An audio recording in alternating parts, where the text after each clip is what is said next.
کہ ہماری زندگی اگر ہم جوانی میں ہیں تو ہم نے جوانی کیسے بسر کرنی ہے، اگر بچے ہیں بوڑھے ہو چکے ہیں تو بڑھاپے کے اندر زندگی کو کیسے بسر کرنا ہے، معاملات کو کس طرح سے چلانا ہے، تاکہ جب ہم دنیا میں اپنی زندگی گزارنے کے بعد قبر میں جائیں تو لِيَبْلُوَكُمْ أَيُّكُمْ أَحْسَنُ عَمَلًا، جب ہم سے سوال ہو کہ تم نے دنیا کیسی گزاری ہے، ہم نے تمہیں طریقہ بتا دیا تھا، تو پھر ہم وہاں پر جواب بھی دے سکیں، سرخرو بھی ہو سکیں۔ اور ان قبر کے اندر جو سوال ہوں گے وہ بھی ہمیں بتا دیے گئے کہ شروع میں ہم سے 3 سوال کیے جائیں گے، مَن رَبُّکَ، تیرا رب کون تھا، مَا دِینُکَ، مَا كُنْتَ تَقُولُ فِی حَقِّ هَٰذَا الرَّجُلِ، رسول اللہ صلی اللہ علیہ وسلم کی زیارت کروائی جائے گی، پوچھا جائے گا اے دنیا سے اس قبر میں آنے والے، دنیا میں تم اس ہستی کے بارے میں کیا کہا کرتے تھے۔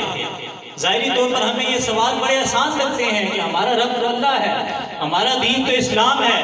رسول اللہ خاتم النبیین ہیں، ہمارے سردار ہیں، ہمارے آقا ہیں، لیکن قبر کے اندر جب ہم جائیں گے تو یہی سوال ہمارے لیے آزمائش بن جائیں گے،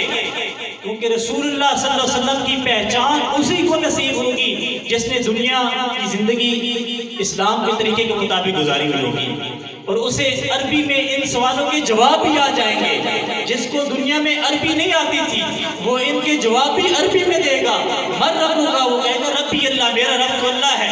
مَا دِینُکَ، تیرا دین کیا ہے، دینی الاسلام، میرا دین اسلام ہے، مَا كُنْتَ تَقُولُ فِی حَقِّ هَٰذَا الرَّجُلِ، اس ہستی کے بارے میں دنیا میں کیا کہا کرتا تھا، تو وہ کہے گا یہ تو وہ آقا ہیں کہ جن کے میں ترانے پڑھتا تھا، میں کہتا تھا مصطفیٰ جامع رحمت پہ لاکھوں سلام، میں کہتا تھا صلاۃ والسلام علیک یا رسول اللہ، میں ان کے نغمے گاتا تھا، یہ تو میرے آقا و سردار ہیں۔ لیکن اگر دنیا صحیح نہیں گزاری،